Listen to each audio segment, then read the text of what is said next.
represents is patriarchy. We're here to do work as men, as patriarchs. There's nothing more natural than being a father. Welcome back to the 21 Convention 2020 here in Orlando, Florida. Patriarchs Edition Redman Group. We have 65 minutes where we're going to cover fathering during fallout. How to lead your family with all the chaos that's going on in the world. So this is the Patriarchs Edition of the Redman Group. We just wrapped up a great weekend of parenting, of fatherhood, of becoming a better father, of what to expect when you become a father. On this panel, to my far right, your left, I have Ivan Throne, Big Tex, Phil Foster, and to my left, Tanner Guzy, Michael Foster, and the George Bruno. With that, we're going to dive into how the convention went for the speakers, and then for the last 15 minutes, we're going to have a Q&A from those in attendance. So first, Ivan, how was the convention for you? Well, I think the 21 Patriarch Conference has been, it's a fundamentally different thing now because it's not theory being done. It's the second year. Men are actually making the changes now. We're seeing the results out there with people. Guys are coming back. They have more children. Families are happier. Families are stronger. The men are more confident, more responsible. The leadership is changing the times, and we have the privilege and the honor of being a part of what drives that with practical, real-world action on changing men. It's not an idea. Reality. And as men, our job is to make reality. And it's beautiful to see it finally being done again, especially as the world burns and it's needed. That's my take. I think we'll all agree with that. Tex, how was it for you? It was fantastic. I cannot think of a better time for us to have gotten together for this. With everything, as Ivan just alluded to, with the world burning right now, and by gosh, it really is burning right now. There's never been a better time for fathers to get together and reinforce their resolve and reinforce their commitment to their families and pick up the life skills that you need to make that happen. And what we saw again was a group of men coming together like we did last year, roughly 18 months ago. We were able to get back through it again, get through COVID, get back out here, and come together and learn from each other. And even as the old guy in the group, I'm learning from these younger guys as well. I'm picking up tips on how I can help my grandsons do better in life, things that I wish I had done with my son, that type of thing. So there's generational knowledge going up and down the spectrum here.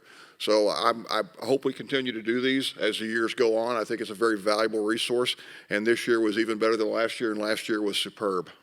We keep raising the bar. Absolutely. Before I toss it to Phil, I'd like to make a first-time announcement, a special announcement. During the first 21 Convention Patriarchs Edition, I had the privilege and the honor of being the Chief Patriarch. And who could go after that and bring it up and do justice to it? Nobody but Tanner himself. And he went up there and he set that bar. He set a high mark. And then Tanner said, well, we've got to choose the next guy, and he did. And he came over and asked, he said, hey, what do you think? I said, I absolutely agree. So it doesn't make any more sense than to talk about raising the bar than to give it to the man who's known for raising the bar, the barbell man himself. Phil Foster is next year's Chief Patriarch. Right. Thank you, gentlemen. Phil, you're a first-time 21 convention speaker. Then you went to 22 Con, and now you're back on the stage. Yeah, it's been an interesting ride for me this go-around. I attended the Patriarchs Convention last year and 21 Con the year prior to that. And what I've taken away from this conference is it's great to see the amount of true heart and soul that a lot of the gentlemen that put their butts in the seat, so to speak, in front of the camera and bare their soul to help gentlemen continue to grow on their paths to being better fathers, men and husbands. It's amazing to see the gentlemen get together after the speakers, with the speakers and with themselves, and exchange ideas and improve themselves year after year. So this is, like I said, my second Patriarchs to attend and first time to speak at one, and it has been an amazing experience to be a part of it all. Oh, that's great. It's an excellent selection, and there's nobody better, I could think, to take that torch and carry it. Thank you, sir. All right, the Chief Patriarch himself.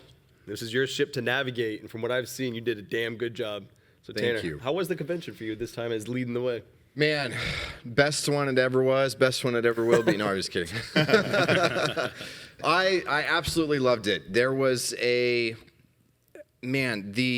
level of hope and energy and intentionality and earnestness that I saw in the men who were in the audience, and especially because the majority of them are men who have been here before. There's a tribe that's being built here. And from a very selfish perspective, that I got to spend 4 days having my batteries recharged, being around men who are unapologetically pursuing wanting to be better men, wanting to be better fathers, wanting to be better in every single facet, because it can feel really lonely when you're the only one in your neighborhood or in your community or in your workplace or anything else that even cares about this stuff, when it feels like everybody else is just more interested in what can I consume or what can I lull myself away with or anything. And to be in a room full of men who take it seriously, who are earnest about it, and are we're genuinely seeing the progress that they're making. All of these guys have already mentioned this. They come back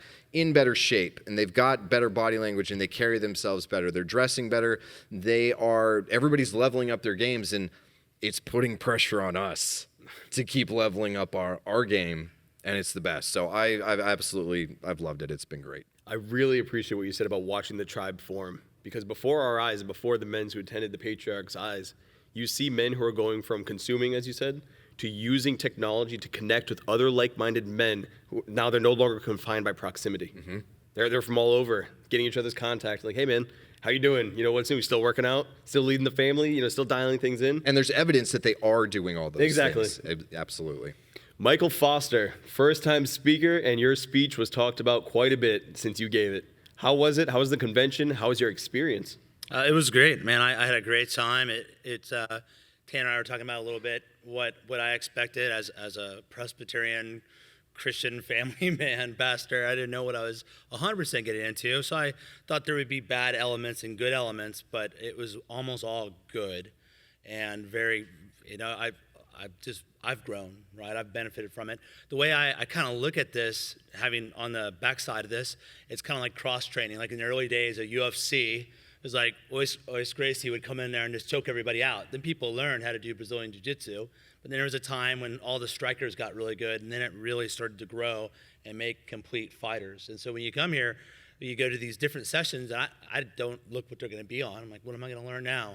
And it's something, and it comes from very different perspectives, and it causes you to think about things differently. So it's just like when you change up your training physically, you get benefits from it. So I love that there's guys like me that are going to come at this from a very spiritual, biblical perspective, and guys are thinking about it from a physical or financial. All those different pieces are challenging guys, and I found myself challenged in almost every one I went to. And after I got to teach after you two, and you guys were really intense, I was like, all right, I am taking the gloves off. I'm going all in. Good. So it's been really good. You know, I really like the term diversity because I'm taking it back and using it in my way. And on this panel, you could not see a more diverse group of men. Age, history and background, religion, all coming together for the sole purpose of one focus, and that is helping men improve, helping fathers improve, helping families improve. And our collective strength on even opposing views, those who attend are able to pick and like, all right, I need this. I don't need that so much, but I need this. And like you said with UFC, the all-around fighter is the one who's going to win, not the one who's only leaning on one. When you get these different perspectives, and it's all like Anthony doesn't give us any rules. It's free to go. You made a point of that, and I'm glad you did. Nothing is off the table, and that's just, I mean, having you here has been a great addition to the team. And it's not that it's relativism, like truth doesn't matter. It's that we're men, and we can argue and be friends and go have drinks and take stands, and it makes everyone, whatever their position is, it's going to be stronger at the end of it, because you're going to actually be challenged to think through it by guys that we're not here. It's not a pissing contest. It's men having real hard conversations about subjects that matter, and it's been good for that reason. Yeah, making families strong again. George, the professional. I witnessed many of your speeches, saw many of your interviews. How was this convention? And was it any different than any of the last year's, I guess? The only one to compare it to. Yeah, I think so. I noticed that the further along we go as an organization, now this is the second Patriarch event, but even as an organization, the less reactive it is. We're just kind of leading the way, rather than it's not like we're commenting on what happened in the past year. I don't care what happened in the past year. We are creating the agenda. You know, who was it that said, a woman says, well, what do you bring to the table? And the guy says, I am the table. You know, and it's like, this is not a panel. You look at panels, and it's like, well, what do you think of this event or this headline or like what this professor said? It's like we are creating the agenda. This is not knee-jerk. This is a masculine group. Someone just said to me, reacting is very feminine, and responding is masculine. And we are responding to the world and initiating the conversation. I'm not answering a question. I'm the one who is literally creating the question, and we are initiating it, and we're kind of leading the way here. And I think it's even going to grow more than this. We really are going to be raising the bar. We are the bar. I like that. So to that point, I'd like to go a little bit deeper. You know, you said we're responding, we're not reacting. You and I had a discussion about, we've got 3 months left of 2020, and 2020 has been a very interesting year. And you asked, well, how are you going to finish it? And one of my responses is it's the only way I can see we can finish it as men. You know, we decide how it is. We aren't going to be told, well, how is the election going to change, or the election doesn't matter. Well, Black Lives doesn't matter. The protest, that doesn't matter. What matters is what I choose to matter. What I decide matters. So how have you been filtering all the news coming in and not allowing it to hold you down or get you down? I don't watch TV, that's the first thing. I don't have a television. Like, I read my news because when you read it, you read data free of emotion. I don't want to pick up on some reporter's psychological nuance when they're speaking. The dead air space, their silence, the raising and lowering of, you know, how they modulate their voice, which is manipulating the public. I read my news, number one. And I distanced myself. And when you kind of distance yourself from the propaganda, and there's a lot of propaganda. I believe nothing is random in 2020. Nothing is random. And I refused to be a chess piece. And what everyone was saying was very Jocko-ish, in the sense it was like that whole extreme responsibility thing. When I asked all you guys, and I still have a few guys to go, you know, how are you going to finish out this year? And, you know, we've had a lot of people make decisions for us. I can't go shopping unless I have a mask on. I got to do this. It's like, what? Like, I never had Big Brother intrude in my life in my 60 years as much as it did this year. I never had the government tell me what to do. Like, the government tells us what to do in some area, you know, like when we have to get taxes done. Tells me this is how fast you can drive. There was some serious ass overreach this year. Telling me where I can go, where I can't go, what I have to wear, how far I have to be away from people. Use hand sanitizer, you know, just, and it was just, and there's some people who don't see that, and they are absorbing that and manifesting that stress in their bodies. And I see a lot of people stressed out from it, a lot of people. And I think guys who were men prior to this didn't absorb it as much as the guys who just believe everything they hear in the news. And it really, I think, exposed a lot of weakness in men, a lot. And strong men became conspiracy theorists, and strong men became, rebels. And I've never been so proud to be a conspiracy theorist and a rebel in my whole life. That's my answer. That's excellent. And I like how you touched on the way our routines have been shaken up. Because men with families, and especially kids who are still in the home, when the routine is mixed or messed with, it messes with them. How come all of a sudden we're not going to stores? Why is the news always angry? Well, why are you always turning it off? Why do we have to wear this piece of cloth on our face? And kids start to get worked up. So Ivan, how are you filtering, or how would you advise parents to filter all the negative information coming through the news and the media? Every case is going to be individual, but there's some principles that I would recommend here. When you are attempting to filter the information, the news, the media, and propaganda, all of it, that comes into your children, your spouse, your loved ones, your family, do you have the ability to protect them physically from bad news? The Russians are coming. We'll pick an example. Can you stop them? If you cannot protect them, and you filter and conceal that from them, what are you doing to them? You're setting them up for disaster. Now, in between the spectrum of age appropriate, tell the 4-year-old the Russians are coming, all right? Can't do anything about that. And in between, as a parent, your job is not just to protect, it is to allow them to survive while they stretch their own envelope.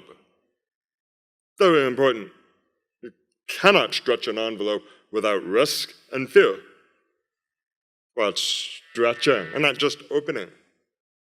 So as a parent, you have a very fine and very difficult and very challenging line to walk between unfiltered truth and age appropriateness, and also reality. You must lead them.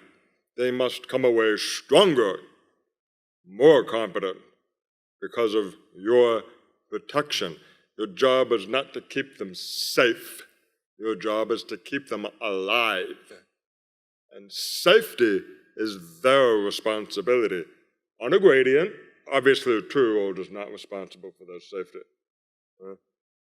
But if they touch fire after they've been told twice, maybe the kid's dumb. Filter more. Real life is messy. But this is my view.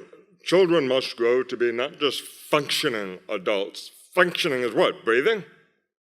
Paying taxes? Not getting arrested every other day?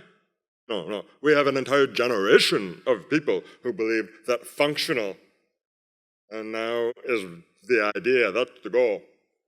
Look at our society. Degenerate, on fire, violent, full of hate, primed and desperate, finally to go to war with itself. What happens instead if you keep children alive while you let them determine how, when in life?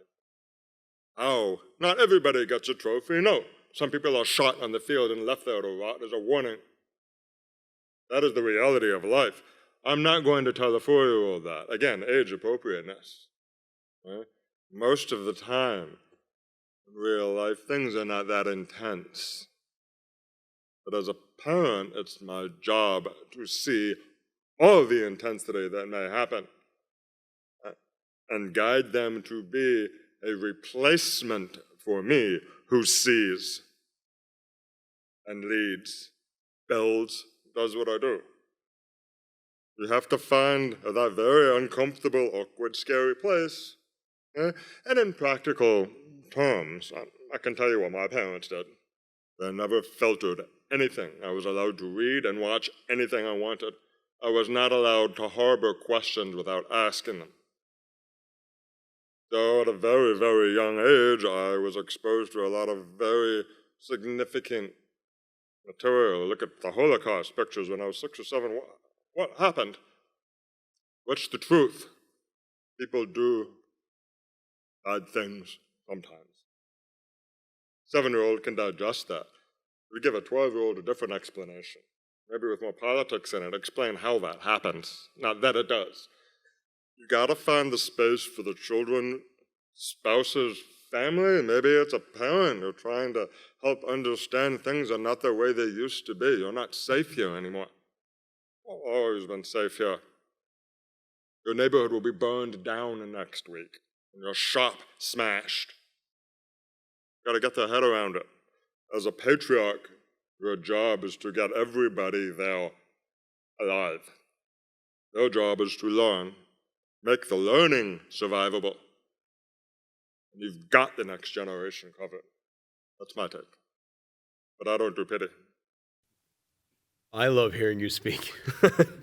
You know, somebody told me that Ivan speaks epic, and honestly, it's an honor every time he delivers an answer because it's such a unique perspective. So keep that going. I want to toss this one a little your way, Mike Foster. Sure. So you have the most kids on this panel, and while you delivered an amazing spiritual speech to the men who attended Patriarchs, I want to bring a little more practical on how you're managing so many kids and your wife, and you're looking to build up yourself while the world is telling you to do the exact opposite almost 24/7. Where are you finding that energy? And I think there are a lot of other family men who are just feeling burnt out because the next day there's something else wrong and something else wrong. Yeah, well, I mean, there's an old saying, men are like trucks. The more weight you put on them, the straighter they drive, right? So with those you step up to your responsibilities. I mean, the good things about kids is generally they come one at a time, right? And you're upping your level with it. So Em and I, we have a goal. Emily's my wife. We set out to do this. We used to joke while we were dating that we wanted a bus full of kids, which was a joke. So I had to buy something like a bus to get all my kids in it. So got a big E350 to stick them all in there. But this has been the plan, and we've been preparing ourselves for this for a long time. I think in terms of what's happening in society, this is not new. There's civil wars, nations rise and fall. There's trouble like this all the time. And if you're raising your kids up, teaching them history, you're just walking them through the Bible, watching the fall of nations and rise of kings, letting them know this is normal. God has kept people through it before. He'll keep you through this. We got this. So our house isn't a bubble, it's a castle. It has a wall around it. It's our base of operations that we come out. So we let the kids know these things. And I think the main thing is that you have to have, your goals have to be like a bullseye with concentric circles. Right? The whole target matters, but the bullseye is the main thing, and each circle becomes more and more derivative as it goes out, as it emanates. And so sometimes when things are crazy, those outer circles just drop by the wayside, and you stay on the main thing, right? And so we're always talking about where are we at? Where are we at with these kids? How are we doing with our discipleship, our kids, with our family culture, coming back around to it. And so I think it's the mission that you have to continue to revisit and just really keeping tabs on where your individual kids are, because they're so different. They process. We had a Black Lives Matter protest come in front of our house, and one of my sons, he's like calling up the police. You know, the other son is looking for the gun. Right? So we have very different kids that have very different solutions. One's like, call the authorities. The other one's like, I am the authority. Right? It's like Judge Dredd or something. I am the law. But we're in it together. There's a reason a wife, a very capable wife, is a wonderful thing. Like we see, everyone talks about how awesome it is that women can be CEOs or whatever. But when you see a woman be a wife and a mother, you see the full capabilities of a woman, right? What they can do. She disciples my kids. She helps me. She was harassing me about, I told her, I said, you're nagging, but she was harassing me about getting registered to vote in Ohio because the vote actually matters. Unlike South Carolina, I was going to go Trump anyway. But not in Ohio, we don't know. So yeah, she's a talented woman. We're on the same page. And sometimes we focus on the main things and get to the other things as we can. Excellent. And Tanner, so to continue on that theme, you know, a lot of the men who attend these, they are exposed to us through social media, somebody's YouTube channel, Twitter. What have you seen as a key player I've been watching your Twitter, and your feed and your Instagram it's like life is normal. You're still doing what you do. You're still training. How are you maintaining that? And what have you seen the manosphere? Have you seen any changes with the election rolling around? Is it all politics? Are the men going crazy, or is it, how is social media treating you with regards to what you're seeing as a wave of men? Well, as far as our ability to maintain normalcy, we largely have. And part of that is that we've already been in a position where the changes that a lot of people experience as far as, maybe you work a white collar job and rather than going to the office, you work from home. I already work from home. Maybe your kids can't go to school anymore, and so you have to deal with them being home all the time. We homeschool our kids.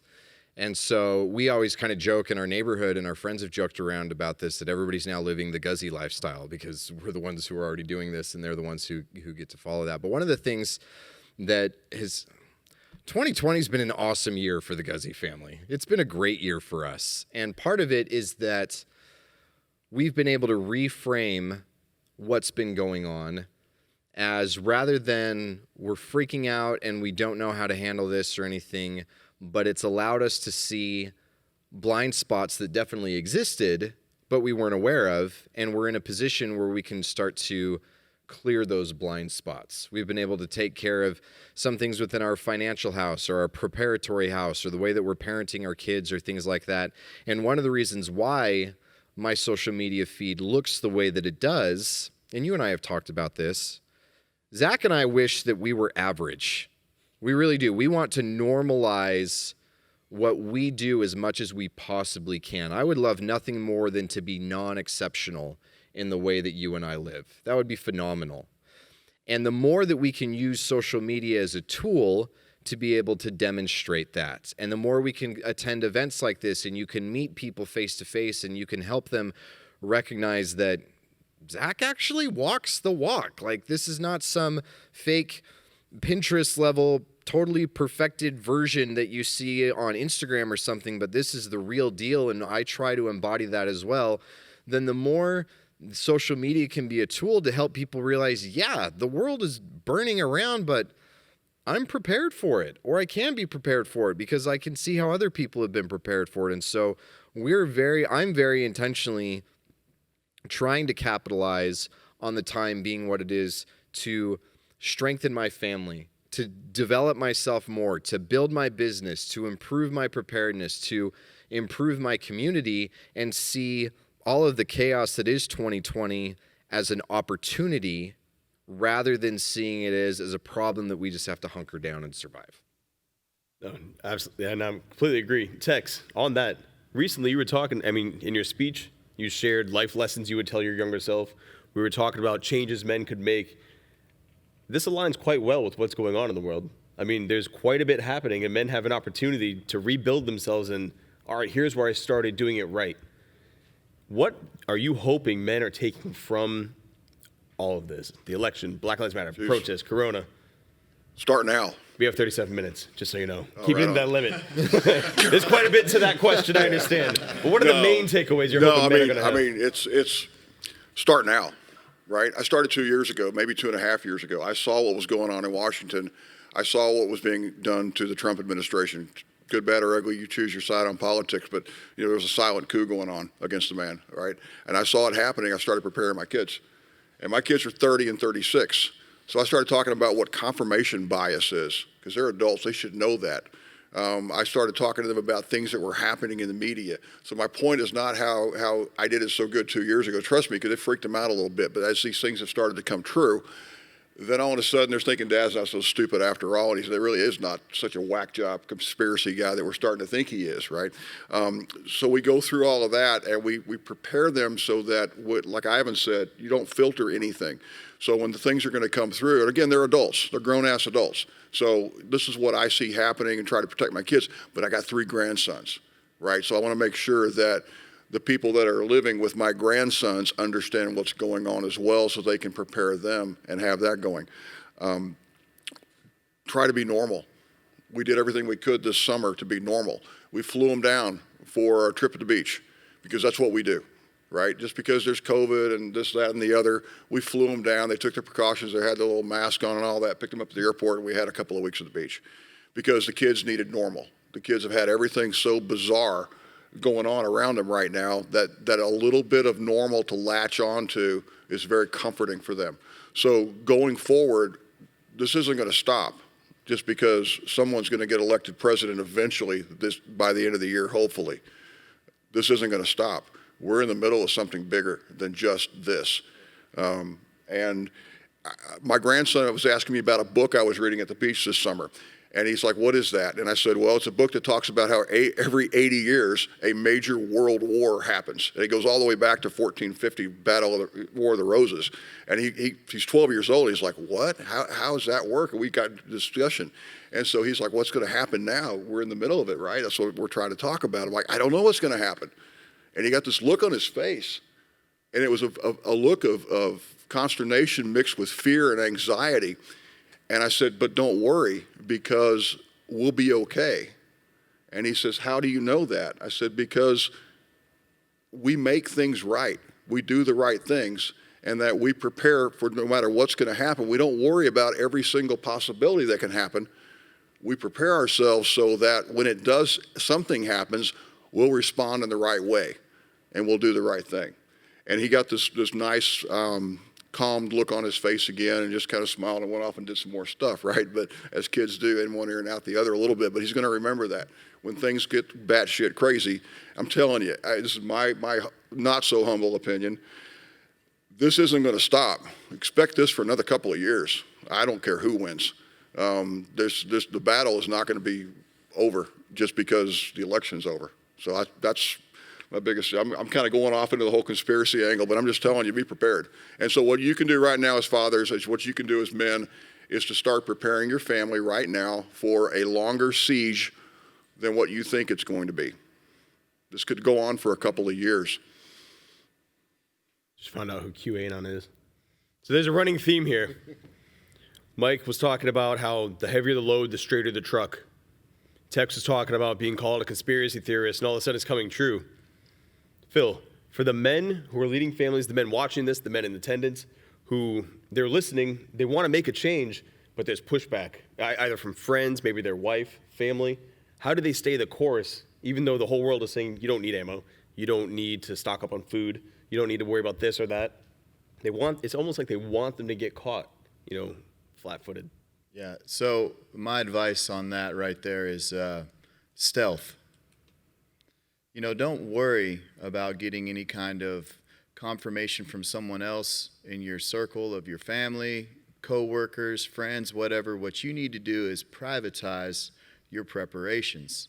And that's what I've done with my family. When this whole silly virus thing started, I called my father. He doesn't live anywhere close to me. And I said, look, if this gets really bad, you and Mom need to get in the car and come home. Come to my house. I have everything in place. And I don't want any argument. That's just what you need to do. I called my mother-in-law. I said, if this gets really bad and ugly, which it could possibly well do so, you need to get in the car and come to my house. There is no discussion.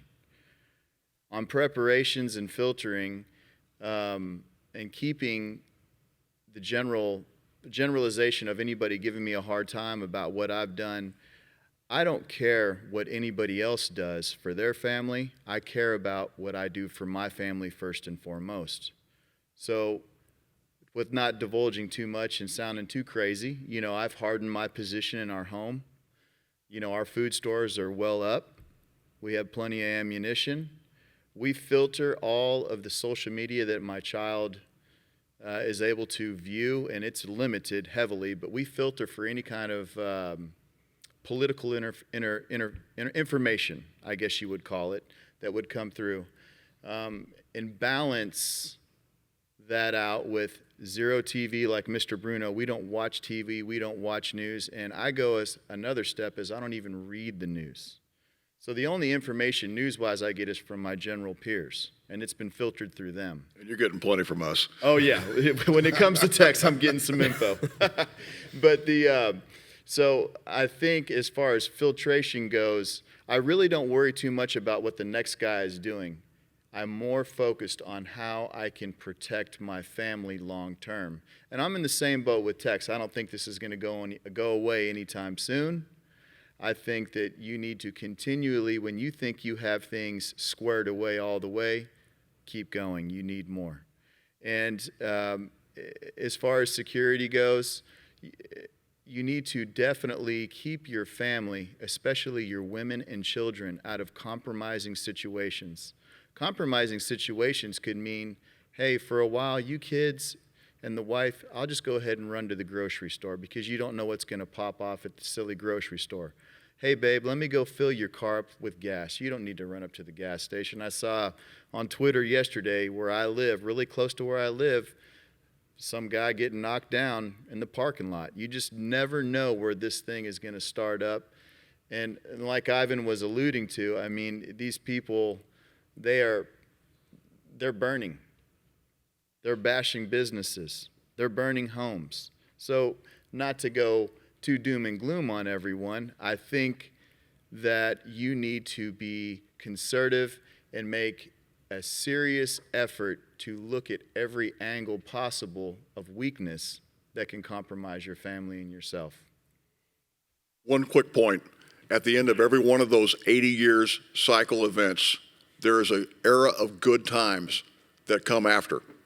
And if you saw Stefan Arneo's speech last year at 21Con, he touched on this for a little bit. There's a good times coming. We just have to get through what's going on right now. And we get to make them. Absolutely. We get through the hard times the right way, we get to make the good times.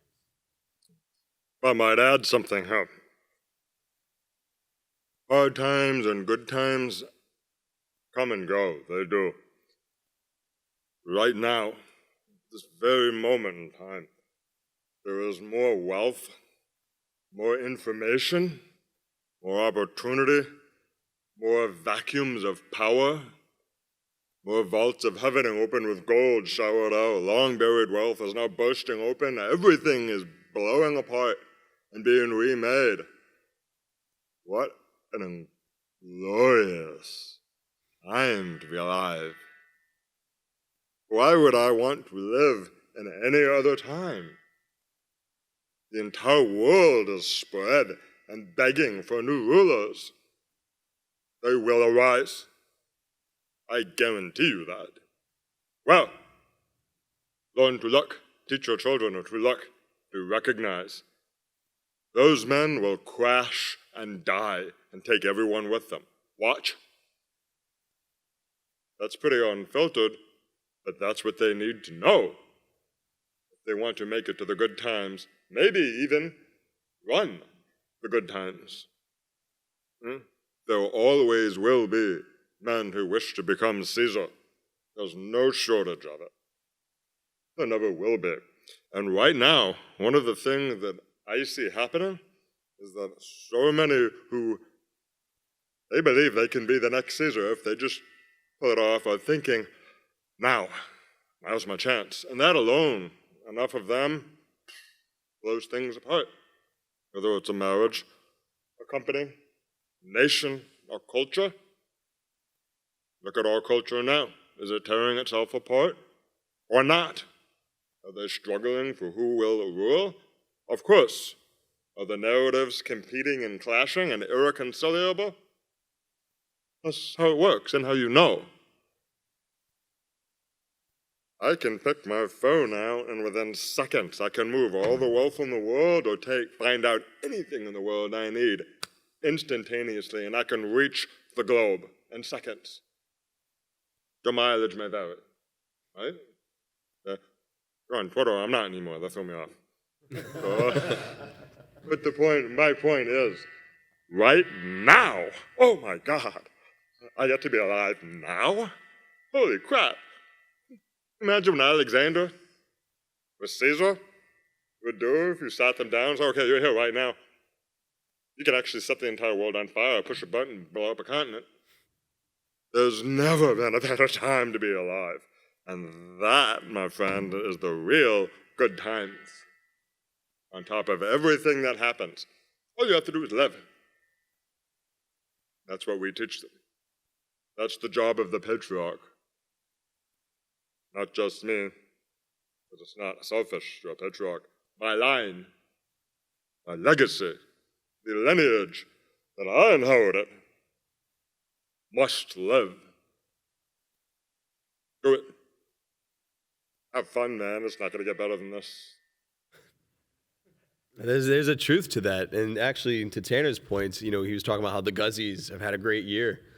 I have peers that are struggling and in constant complaint, and I can't help but not be able to relate whatsoever, because in my world, it's been great.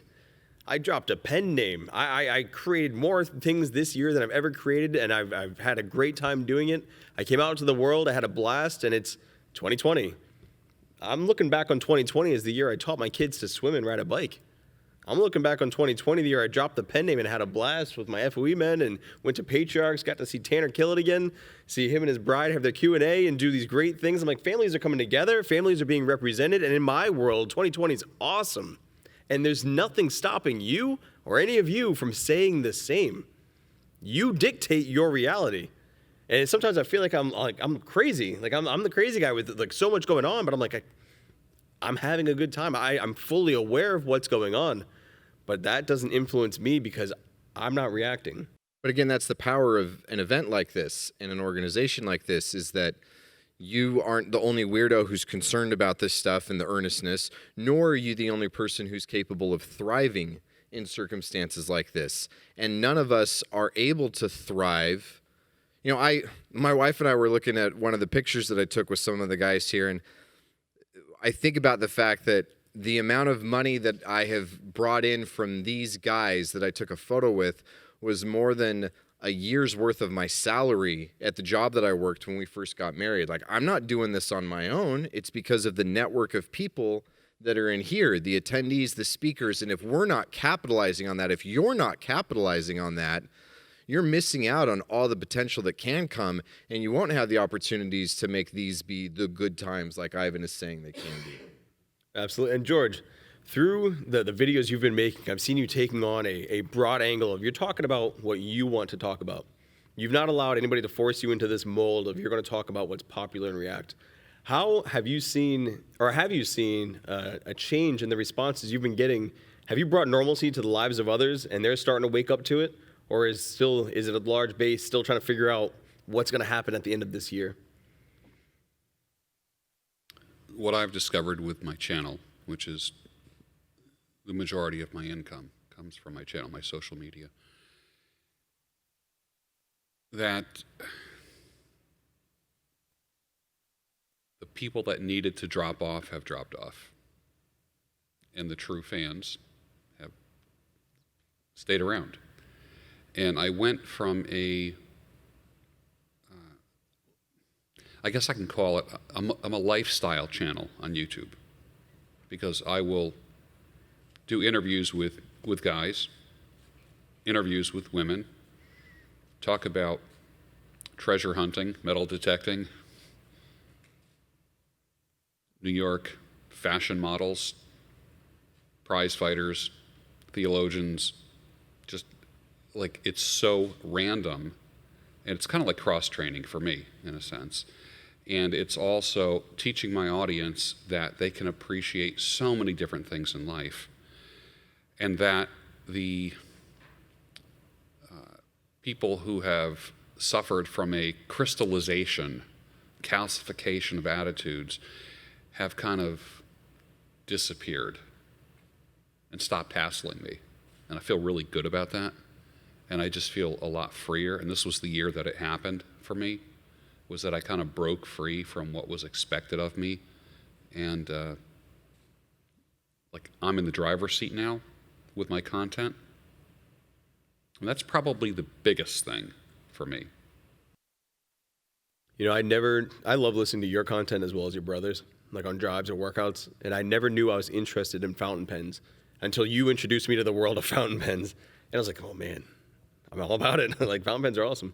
So it's one of those things, like, there's so much going on in the world, but people are so caught up in looking at what's popular and hot and I'm going to trigger, and not, well, what's interesting to me and what do I enjoy and what can actually bring peace to my life. It's too much of a focus on the macro, and they're not enjoying the micro joyous moments they could otherwise have. You know, circling back around to kind of the broader conversation we're having here, what I like about Patriarchs is that the unrest that's coming, that seems inevitable at this point, the greater unrest, is not something that an individual can face down, right? It's going to take a community, and it's going to take knowing your neighbors, and that's society is a collection of households, right?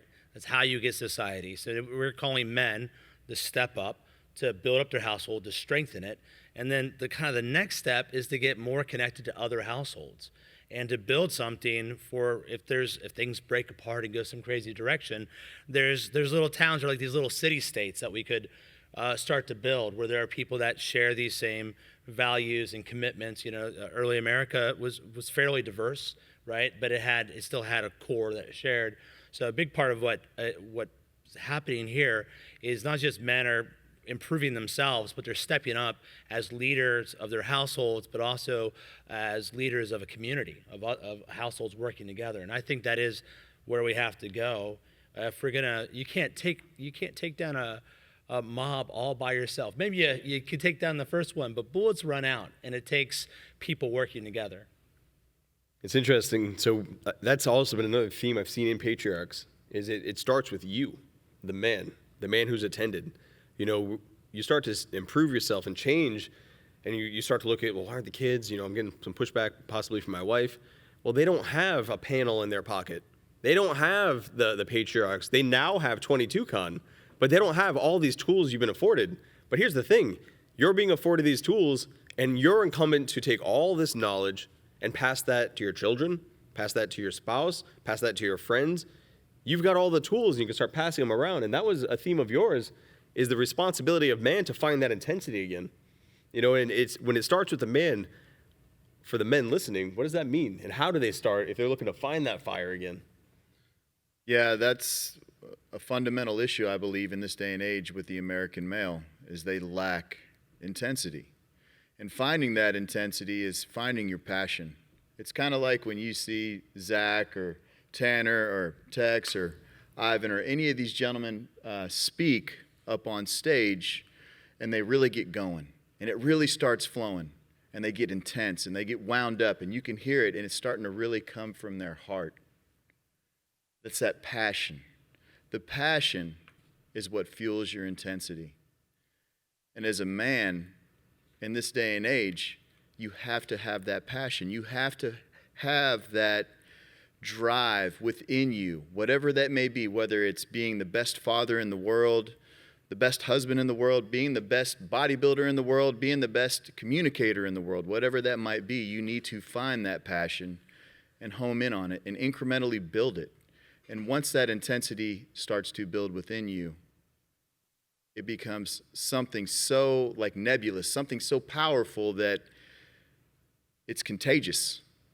And as that intensity builds, you share it with other men, and then they feed off of that intensity. And it just keeps going and going and going. Before you know it, we're all on fire. A bonfire can come from a match. All right, we're going to open up the Q&A. So if you have a question, if you want to address an individual panel member, or if you just want to ask a broad question, the microphone is back there in the middle aisle. If not, we're just going to keep riffing. So when it comes to lighting yourself on fire, getting yourself motivated, how do you find yourself, you know, like, Tana, let's toss this to you, with the kids, the wife, where's your motivation coming from? And is it self? Is it driven externally? Is there a mantra? It comes from a couple different sources for me. One has to do with the fact that I recognize that it's my responsibility to be aspirational in my role as a father. And if I have any right to expect anything of my kids, then I need to live up to what it is that I'm expecting of them. If not, I'm a hypocrite, and that hypocrisy is, I have no business being a hypocrite in that regard. And then another one really has to do with my relationship with God and what my eternal potential is, because I also have no business burying my full potential because I'm falsely modest, or because I am afraid of the work, or I'm too complacent, or I'm too anything else. And so I've got pressure both coming from below with my children, laterally from my spouse, and from above from my relationship with God. And from all these directions, there's this pressure to just be better. And as soon as I stopped resisting it, as soon as I started to embrace that, you realize that that kind of pressure is a phenomenal thing. And the happiness that so many of us seek, and we seek it by trying to dive back into ourselves and seeking pleasure or anything else, pales in comparison with the happiness and the true joy that comes from living up to all of that pressure that comes from all of these different sources. When these men come together, when the patriarchs all come together inside the convention, you can't help but just feel like what you once thought was holding you back or potentially an anchor is actually your fuel. You know, we had that discussion where there's no way I would be at the tempo I'm at or have the achievements I had if I didn't have kids. And that sounds kind of counter because it's like, oh, you don't have to worry about time and energy, but that's my fuel. Absolutely. And it looks like we have several questions, so go ahead. Good afternoon, gentlemen. Can you hear me? Good afternoon, gentlemen. Fantastic time this weekend. I want to touch on something. Most of the talks at Patriarch have been what I call intra-family, how a man leads his wife and kids, that dynamic. I was wondering if you could talk about inter-family dynamics so you can build that community with other like-minded families. I'll speak to that a little bit from my perspective. One of the things that's beneficial is being around families that are in similar positions, and we're lucky, we're blessed to be in a position where that's the case. But you also can't rest on your laurels if that's the case. It requires going out of your way to go out on couples dates with other couples, or when your kids' friends come around. Here's a really small and simple example. Whenever my kids bring new friends over, because there's 300 kids that live within the quarter mile of where our house is, because there's that many young families, and it's wonderful. So there's always new kids that come over. And when they first address me or my wife, they'll just say, hey, or Locke's dad or something, and it's just, no, I'm Mr. Guzy, or she'll say, I'm Mrs. Guzy. And it sets that kind of expectation of respect and something else. And we found that even just with that tiny little thing, that it changes the way that they treat us, and they spend more time wanting to be around us because there's boundaries in our home, and they're not dictatorial, but there's boundaries that are comfortable. Or we've communicated with other families where we know that our kids spend a lot of time over there, and we'll say, whatever you need to do, if our kids break your rules, tell them. By all means, we give you full permission because we trust you that you're not going to be physically or emotionally abusive or anything else like that. So if you need to discipline our kids, do it. And the parents will always say, and please do the same for us. And if it gets to the point where it escalates and we need to communicate with each other, it does. But then what it does is, from that inter-family sense, from that broader sense, it helps the kids and the families recognize that, one, our parents communicate with each other and they trust each other, that they depend on each other, and that, two, these morals that I'm being taught, these patterns of behavior, are not just unique to my family, but this is how I interact with society and culture in general. And so we get to reinforce those attitudes and behaviors within our entire culture, within our entire neighborhood. So that's how our relationship with it is. That's excellent. All right, next question. Hi guys, thanks a lot for everything you had to share. Tex, I'm wondering if you could pass along a thank you to Ivan for me and tell him thank you for highlighting what an exceptional time it is to be alive. This is a phenomenal opportunity for all of us as men, if we choose to see it that way, and for those of us who do choose to see it that way, the potential is limitless. So I just wanted to thank Ivan for saying that. And a question for the group. I'm part of Alexander Cortez's Telegram channel, and over the past few months, that channel has become very personally meaningful to me because it's a community, I call it an anti-fear community. It's a community full of men who are growing stronger amidst these challenges. And I discovered in that time how important it is to be part of communities of men that are working to grow stronger and cultivating anti-fear communities. So I wonder if you could each speak to what this particular community, the 21 Convention community, the Manosphere, has meant to you personally and your families during the past few months. So I gave my first speech at 21Con in 2017, and I didn't know how I was going to be received. I'm a family man who talks about my family entering the red pill world, and I'm married. So I was like, all right, whatever, let's do this. Shoulders back, unapologetic, let's go. And I got a standing ovation at the end of my speech. 21Con is not about a segment of men. It's about men. It's about helping men and bringing men together. And that's only grown over the years. We have a Patriarchs edition now. This is a Patriarchs panel. We're talking about family men. Prior to this, the first Red Man group was the all men. And it wasn't focused so much on families, focused just on all the issues men face, your mind, your body, your spirit as a man. We have 22Con now, making women great again. We're going to speak to women and their roles and how this all is going to work for them coming up in the modern world. 21Con is hitting every angle of what it is to be a man And that in itself is building our little families. And I think I speak for everyone when we see the guys come back year after year and they're improving. They've lost weight, they've gained muscle, they're dressing better. There's no greater feeling in the world to know change is occurring. Things are growing. Having your network, the three of us are in the fraternity of excellence. Men should have a network they're involved in. Your AJ's Telegram group, that's excellent. You should be working with men. That's absolutely a healthy thing. And 21Con is embodying all that. It's only growing. It's learning each year how to do it better and better. I mean, look at the hats. They're trying to find every box to ensure nobody's left behind. I love that about 21Con. Yeah, I'm watching the Christian community interact with the manosphere, and it's not been deep dives, sadly. So some of the articles are like the manosphere is coming to an end, and it was just for like the last 2 years, whatever. They didn't really know what they're talking about. But the reality is that men, we are pack animals, right? Or animals, pack creatures, right? We always are going to find a gang people to run with. And there's guys out there that are looking for help, and they're finding their community. And it's good that things like this exist to build people up. And I would encourage everybody, Telegram's great, YouTube's awesome, obviously that's here, but to go local as soon as they can to find people, because you need, when you do these consultation or coaching calls, someone calls you, and I always tell them, if you lie to me, everything I tell you is worthless, right? Let's say, this is what's going on with my wife and my marriage. Like, if you're not giving this to me honest, all my advice is not going to be very helpful to you.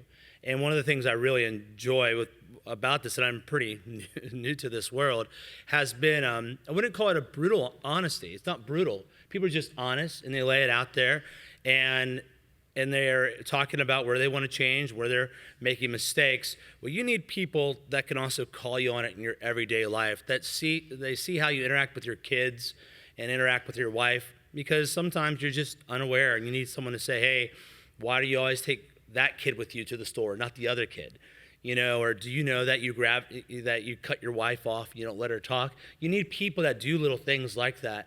And so let the benefit of this inspire you to get more of the intense thing, the thing locally, I tell you what, I can't believe they let me keep coming back here. I'm having so much fun. I mean, really. But here you are. I am sitting up here. I'm friends with Ivan Throne. I'm friends with all of these guys. Michael's a new friend, but the other 6 of us sitting here, these guys have been my friends for a couple of years now. There's guys in this audience that are like seriously good friends of mine, right? My friends at home suck because I don't reach out to them. Probably it's partly me, and I'm busy and all that. But I'm saying, these guys are all friends, and these are the guys I want to go to war with if I have to go to battle. 21, I could have paid you to ask that question back there. 21 means the world to me. Absolutely means the world to me, because we're making a difference. Talking to guys in the hallway, creating new friendships there, listening to what they have done over the last year, knowing that the men here, there, everywhere, coming together, have inspired each other to get better. And that's what it's all about. So. All right, next question. Integrity. Doing the right thing when you can get away with doing the wrong thing. It's a value that I plan on instilling into my children. I'm about to be a father. I just want to get literally just one value or principle, and how you define it from each and every one of you, that you have taught to your children and you hold true to your hearts, and no copying each other. From each of us? Yep, each and every one of you. All right, George, Thank you. Start with you. Consistency. Just literally, even if it's just a text once a week, like I talked about in my speech. I love you and believe in you. And you do that regularly enough. Let's say once a week. Let's say every Thursday morning you send to your kids, I love you and I believe in you. The week that you don't do it, they're going to be like, what happened to Dad? He's usually sending me that text. Just little things like that. Consistency. Obedience, So God is my Father. He calls me to obey him. I do it out of because I love him. And I would say the way you define obedience is all the way, right away, and with a happy heart. It's what I expect from my kids because it's what God calls or expects from me. I'm going to say faith, and most of you are going to hear that within a religious context, and that's certainly the framework with which I operate, but it's more than that. And faith is a loyalty. It's kind of like integrity. It's a loyalty to a set of principles or morals that you may not understand, or you may not know if it's going to work out, but you choose to be loyal to that anyway. And faith is when growth happens, when you choose to operate on the belief that this black area, this sense of darkness, that I don't know what's going to come from this, but I'm going to move forward anyway, and you're loyal to what it is that you think can get you to the other side, that kind of faith is where real growth and real development comes from. I'm going to say love. And we're at the 21 Con, talking about masculinity, red pill truths. I'm going to say love. Not something I ever thought I'd say in this stage, but that, to me, is what drives all I do. I love my wife. I love my children. I love myself. I love my fellow man. I want to see them win. I love all the women looking to build themselves up. I love all the mothers taking care of their kids. So when I instill love in my children, I want them to feel the same. I want them to find that same passion, that same purpose in life, because you can't be down, you can't be depressed, and you can't quit if you have things that you love that you don't want to let down. Yeah, the integrity is talked about heavily in my home, and it's a belief in yourself. I tell my daughter all the time, even when no one's looking, and we work together through things, and I tell her, hey, it's like teamwork through excellence. Excellence. You carry my last name. You represent our family. You need to operate from a position of integrity. She's a teen girl, and that's not easy to do in this day and age. But excellence. I guess for me it would be truth. Truth is the fundamental thing that I want him as my son to recognize in this world and to espouse, to approach everything with the truth in mind, because I think that's the one thing that, well, there's many things, but that's the one thing that is no longer revered in the society, truth. And it's you know it when you see it. It's what you do, like I said, when no one's looking. But you tell the truth, you stand by the truth, and if you have to, you die for the truth.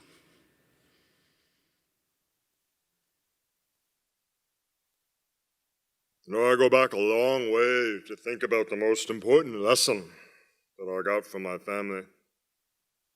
It really boils down an experience some of you know about, most of you have read. It's true, as Texas pointed out. The world doesn't care. No one is coming to save you. Get up and walk. Teach your children that. They understand that.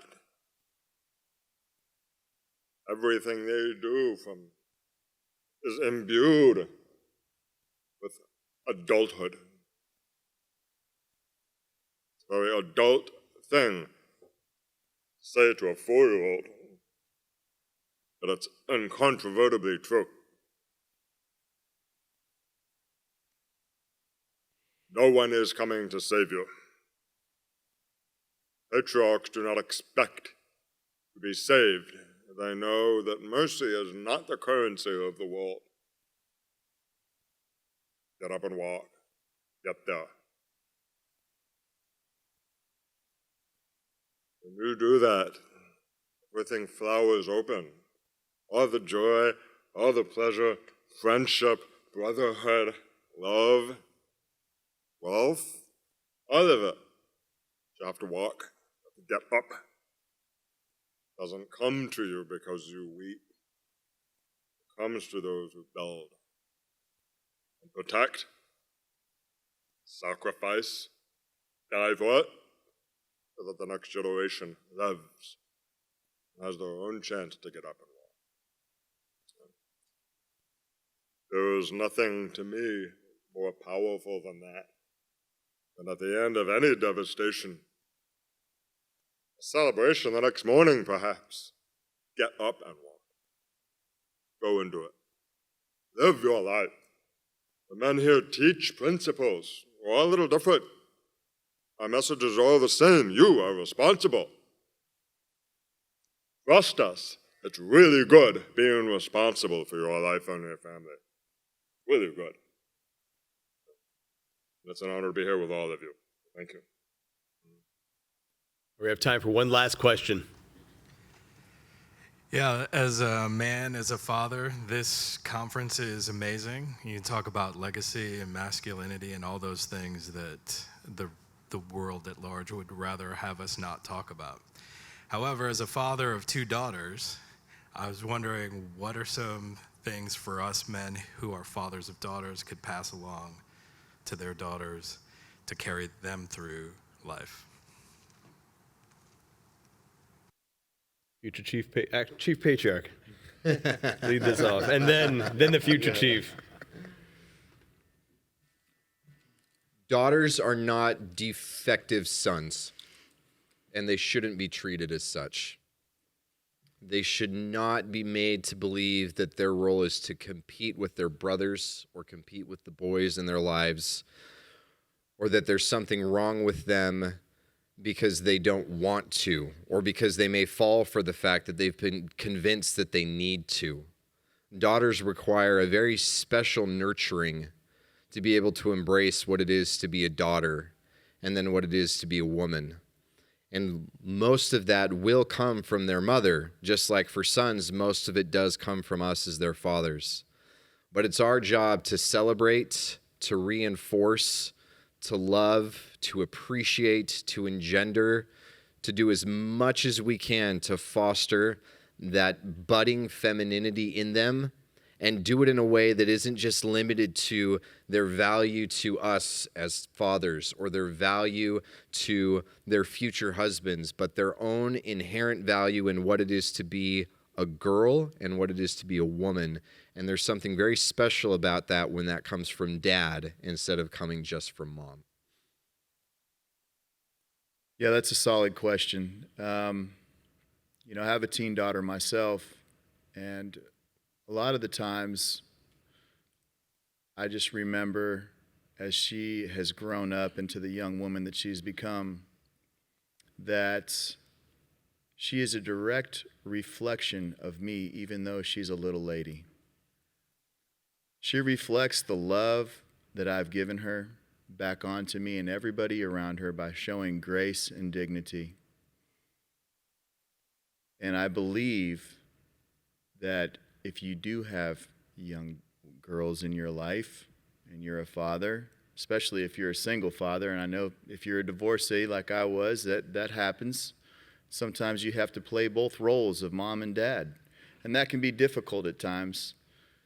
And in those times of difficulty, you need to express to them, kind of like what Tanner was saying, that they aren't faulty boys, but they are true gifts. What an opportunity to be able to raise a young woman in this day and age in an appropriate fashion to show her that it's okay to be different. And I tell mine all the time, to be the best in all you do, you have to be different than everyone else, and it's okay. That would be my advice. So we've run out of time. I'm going to leave you with this. Your son may be your heir, but that does not make your daughter a spare. Don't ever let that enter your mind. Now, this concludes the Red Man Group Patriarchs panel. Fatherhood's coming back strong, and fatherhood is thriving in 2020. So if you enjoy what the panelists had, we'll go around, talk about where you can find them, more of their work if you want to reach out. So starting with George, where can people find you if they want to know more or get in contact with you? Yeah, probably the most active place would be my YouTube channel, which is my name, George Bruno. There's something there for everybody. Michael? You can find me on Twitter. This is Foster, and I have a website called It's Good to Be a Man.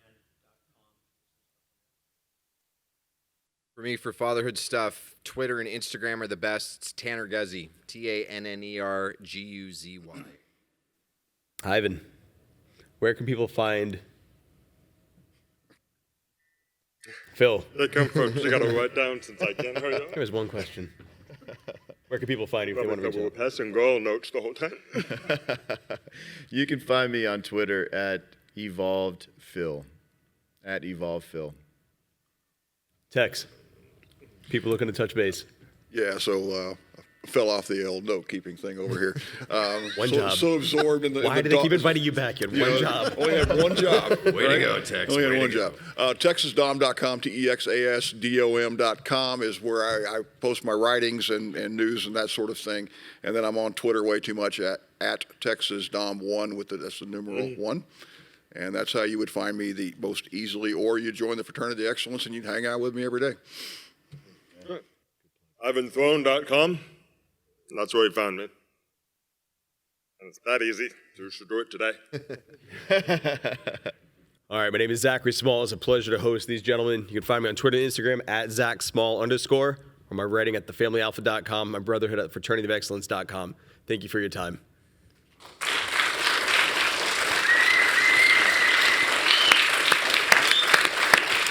He represents is patriarchy. We're here to do work as men, as patriarchs. There's nothing more natural than being a father.